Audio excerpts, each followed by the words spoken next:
اعوذ باللہ من الشیطان الرجیم بسم اللہ الرحمن الرحیم. السلام علیکم students. How are you all? I think you will be fine. کافی عرصے کے بعد آپ کی اور میری ملاقات ہو رہی ہے. تو بیٹا آپ کی 8th کلاس کی اسلامیات میں پڑھانے جا رہی ہوں. اس میں ہماری اسلامیات کا پہلا چیپٹر جو ہے وہ حفظ و ناظرہ سے متعلق ہے، جبکہ دوسرے چیپٹر میں ایمانیات و عبادات کا ذکر ہے. ایمانیات سے متعلق ایک سبق عقیدہ آخرت کا ہماری سیرت پر اہم کردار، اور اس کے بعد عبادات میں سے 2 چیپٹر ہیں، ایک روزہ اور دوسرا حج. سب سے پہلے یہ جاننا ضروری ہے کہ ایمانیات و عبادات ہیں کیا. ایمانیات و عبادات، ایمانیات جمع ہے اور اس کی واحد ہے ایمان، جس کا معنی کیا ہے؟ یقین، عقیدہ، پختہ عہد. اس میں 5 چیزیں ہیں جو علماء کرام شامل کرتے ہیں. نمبر 1، اللہ پر ایمان، یعنی سب سے پہلے مسلمان ہونے کے لیے کون سی چیز ضروری ہے؟ اللہ پر ایمان، یعنی اللہ ایک ہے، واحد ہے، یکتا ہے، اس کا کوئی شریک نہیں. ہر چیز پر اسی کی ملکیت ہے. زمین، آسمان، سورج، چاند، ستارے سب اللہ کی ملکیت ہیں. اور ان کے علاوہ ان تمام چیزوں کے پیدا کرنے والا اگر ہم کسی اور کو تخلیق کریں یا کسی اور کو کہیں تو ہم شرک میں شامل ہو جائیں گے، اور شرک اللہ تعالیٰ کو بالکل پسند نہیں ہے. اللہ تعالیٰ فرماتا ہے کہ میں نے ہر چیز کو، زمین و آسمان کو پیدا فرمایا ہے، تو اس لیے ہمیں صرف اور صرف اللہ پر ایمان رکھنا ہے. اس کے بعد ہے، جیسے آیت میں اللہ تعالیٰ فرماتا ہے وَإِلَٰهُكُمْ إِلَٰهٌ وَاحِدٌ لا الہ الا ہوا، بے شک عبادت کے لائق صرف اور صرف اللہ ہی ہے اور اس کے علاوہ اور کوئی نہیں. دوسرا جو ہے اس پر ہمیں ایمان لانا ضروری ہے، یعنی کہ ہمارے مسلمان ہونے کے لیے کیا چیز شرط ہے؟ اللہ پر ایمان. اس کے بعد دوسری کہ اللہ تعالیٰ نے اپنے احکام کو پہنچانے کے لیے جن لوگوں کا انتخاب کیا ان کو ہم رسول کہتے ہیں. رسولوں کی رسالت پر اقرار کرنا اور تمام انبیاء کو حضرت محمد صلی اللہ علیہ وآلہ وسلم کے رسول ہونے کا پر بھی ایمان رکھنا ضروری ہے. صرف تمام امتوں کو ہی نہیں بلکہ تمام انبیاء کو بھی. آپ کو پتہ ہے کہ آپ کے نبی صلی اللہ علیہ وآلہ وسلم کا یہ کس قدر بڑا اعزاز ہے کہ اللہ تعالیٰ نے تمام پیغمبروں سے اس بات کا عہد لیا کہ وہ میرے آخری نبی حضرت محمد صلی اللہ علیہ وآلہ وسلم پر بھی ایمان لائیں گے، اور ان کا جو ذکر ان کی سابقہ کتب میں آ چکا ہے وہ اپنی امتوں کو اس کے بارے میں بھی بتائیں گے. تو دوسرا عقیدہ ہمارے پاس کون سا ہے؟ اللہ رسول صلی اللہ علیہ وآلہ وسلم کی رسالت اور تمام انبیاء پر ایمان. تیسری جو چیز ہے وہ ہمارے پاس ہے آسمانی کتابوں پر ایمان، یعنی کہ آسمان سے ہم پر جو 4 کتابیں اتری ہیں ان میں جو ہم مسلمان ہیں ہماری کتاب ہے قرآن مجید. اس سے سابقہ کتابیں ہیں تورات، زبور، انجیل. تورات آپ کو پتہ ہے حضرت موسیٰ علیہ السلام پر نازل ہوئی، زبور حضرت داؤد علیہ السلام پر نازل ہوئی، اور انجیل حضرت عیسیٰ علیہ السلام پر نازل ہوئی. یعنی کہ ہم مسلمانوں کو ان 4 کتابوں پر ایمان لانا ضروری ہے. صرف اور صرف قرآن نہیں بلکہ ان سابقہ 3 کتب پر بھی ایمان ضروری ہے. اور اگر ہم ان پر ایمان نہیں لاتے، ان کے احکامات میں ان کو ماننے میں کچھ پس و پیش کرتے ہیں، تب بھی ہم مسلمان نہیں رہتے. لیکن چونکہ اب ان کی تعلیمات میں کافی کچھ تحریف ہو چکا ہے، اس لیے اب جو اتھینٹک اور بہترین کتاب آپ کے اندر موجود ہے وہ ہے قرآن مجید. اس کے بعد ہمارے پاس نمبر 4 آ جاتا ہے فرشتوں پر ایمان، یعنی یہ جاننا اور یہ مان لینا کہ فرشتے اللہ تعالیٰ کی نورانی مخلوق ہے. ان پر ایمان لانا ہمارے لیے ضروری ہے. اللہ تعالیٰ نے اپنے احکام کو بجا لانے کے لیے فرشتوں کو پیدا کیا، اور فرشتے اللہ تعالیٰ کے جو کام ان کو تفویض کیے گئے ہیں، جو کام ان کو دیے گئے ہیں وہ وہی کرتے چلے جاتے ہیں. اس لیے ہمیں بھی فرشتوں پر ایمان لانا ضروری ہے. اللہ تعالیٰ کے مقرب فرشتوں میں سے حضرت جبرائیل علیہ السلام ہیں، جو کہ تمام سابقہ انبیاء کے ساتھ ساتھ آپ صلی اللہ علیہ وسلم پر بھی وہی لاتے رہے. اس کے بعد حضرت اسرافیل علیہ السلام قیامت کے دن سور پھونکے گئے. حضرت میکائیل علیہ السلام ہواؤں کو کنٹرول کرتے ہیں، اور حضرت عزرائیل علیہ السلام انسانوں کی جانوں کو قبض کرتے ہیں. تو یہ ہو گئے ہمارے لیے کیا چیز ضروری؟ کہ فرشتوں پر ایمان لانا بھی ہمارے لیے ضروری ہے. اس کے بعد آ جاتا ہے قیامت یعنی کہ آخرت پر ایمان۔ انسان کو یہ جو دنیا دی ہے اس کا جو ازالہ ہے، اس کا جو بدلہ ہے، اس کا جو ثواب ہے یا سزا ہے وہ اسے آخرت میں ملے گی۔ یوں سمجھے کہ یہ دنیا مزرعۃ آخرہ یعنی کہ دنیا آخرت کی کھیتی ہے۔ اب اس آخرت میں دنیا میں ہم نے جو عمل کیے وہ آخرت میں ہم نے پانے ہیں۔ اگر اچھے عمل کیے تو کیا ملے گی؟ جنت، اور اگر برے عمل کیے تو کس میں ڈالے جائیں گے؟ جہنم میں، اور پھر اسی کا ہم لوگ ایندھن بھی بنیں گے۔ اب اس کے بعد جو علماء کرام ہیں وہ چھٹے نمبر پر تقدیر کے اچھے اور برے ہونے پر ایمان کو بھی اسی عقائد میں شامل کرتے ہیں یا ایمانیات کا حصہ بناتے ہیں، اور وہ ہے تقدیر کے اچھے اور برے ہونے پر ایمان۔ یعنی کہ یہ سوچ لینا، یہ سمجھ لینا کہ اگر ہمارے ساتھ اچھا ہو رہا ہے تو یہ بھی اللہ کی طرف سے ہے، اور اگر ہمارے ساتھ برا ہو رہا ہے یا کوئی تنگی آ گئی ہے، کوئی مصیبت آ گئی ہے تو یہ بھی میرے مولا یعنی اللہ ہی کی طرف سے ہے۔ یعنی کہ مسلمانوں کو ان پانچوں بلکہ چھ کے چھ ایمانیات کا حصے پر ایمان لانا ضروری ہے۔ انہیں اپنا اس پر پختہ یقین اور عقیدہ ہونا ضروری ہے۔ اب آپ کو ان چیزوں کی وضاحت سے سمجھ آئی کہ اگر مسلمان ان میں سے کسی ایک کا انکار کرتا ہے تو وہ دائرہ اسلام سے خارج ہے۔ اس لیے اگر اسلام پر قائم رہنا ہے تو ان پانچوں چیزوں پر ایمان لانا ضروری ہے۔ اب چلتے ہیں اس کے دوسرے حصے کی طرف، ایمانیات و عبادات۔ ایمانیات کے ساتھ درمیان میں آپ کو واو کا لفظ نظر آ رہا ہے۔ واو حرف عطف ہے جو ایمانیات اور عبادات کو آپس میں ملا رہا ہے۔ اب آپ کو میں نے پہلے وضاحت کر دی ایمانیات کہ وہ کیا تھی، اور ان میں 6 کے 6 جو عقیدے ہیں ان کی وضاحت آپ کے گوش گزار کی۔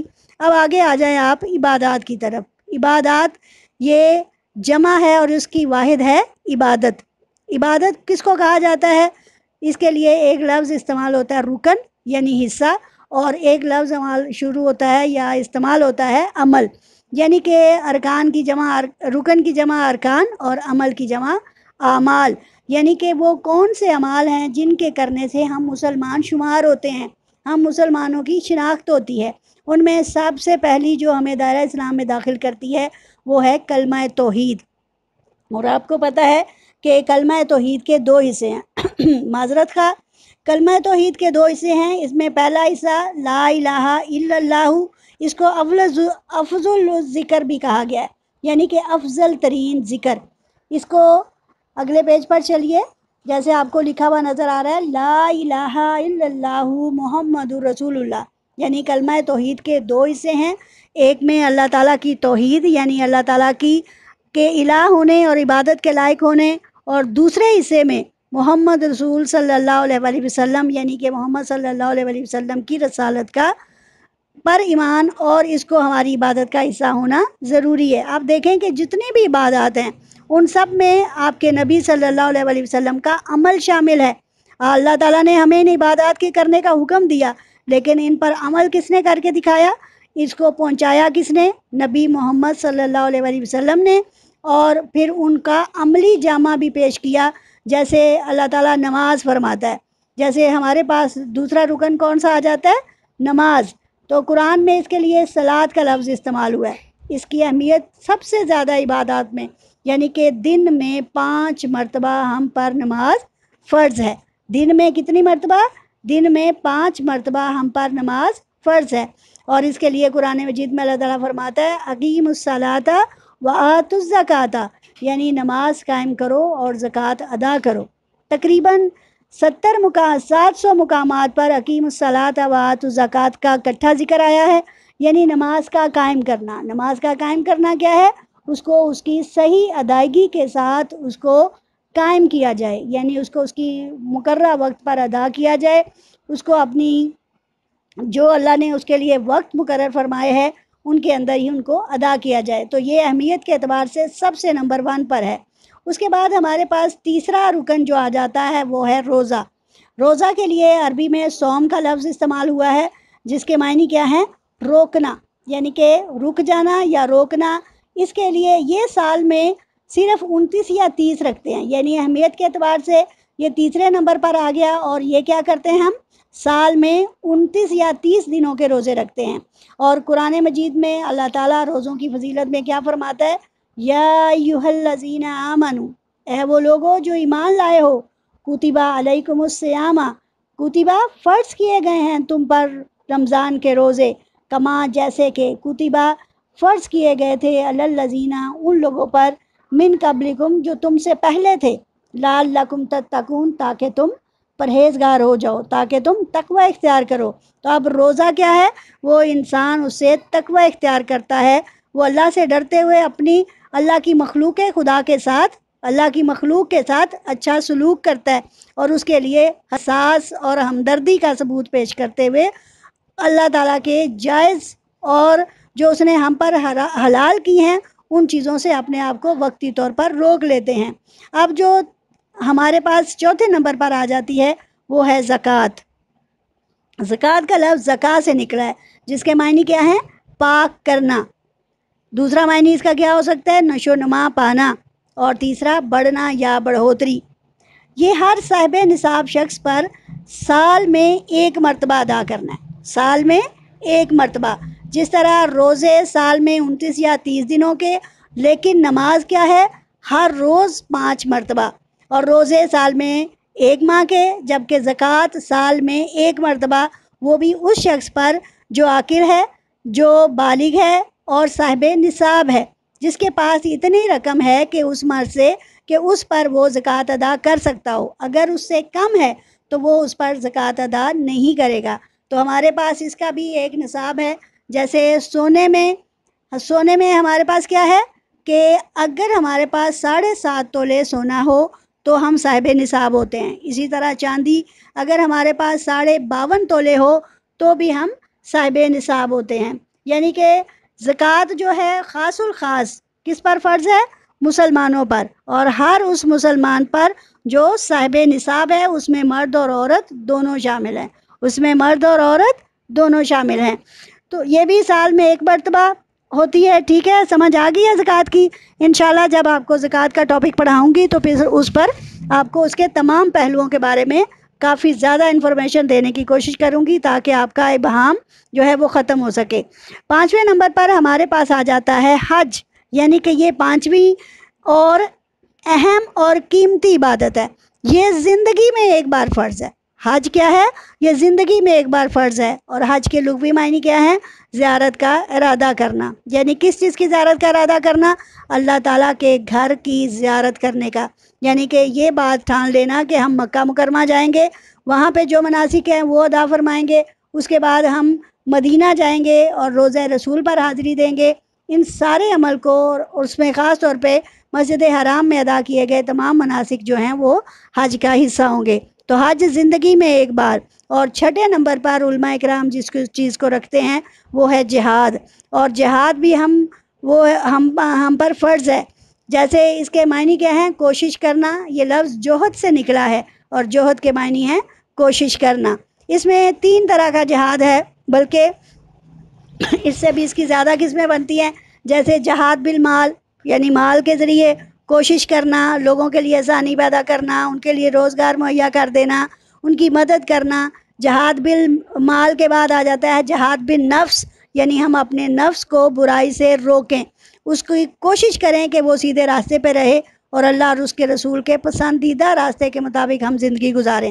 جبکہ ایک اور آ جاتا ہے جہاد بالعلم، یعنی ہم اپنے علم اور قلم کے ساتھ لوگوں کو صحیح بات پہنچائیں، جس میں امر بالمعروف و نہی عن المنکر آ جاتا ہے، یعنی کہ نیکی کا حکم دیں اور برائی سے منع کریں۔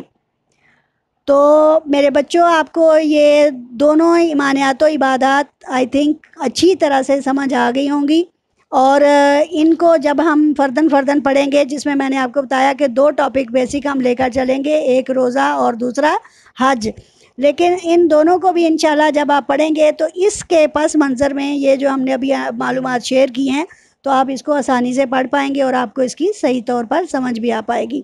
اس کے ساتھ ہی سبق کا اختتام چاہتا ہے۔ اللہ حافظ، اپنا خیال رکھیے گا، ٹیک کیئر۔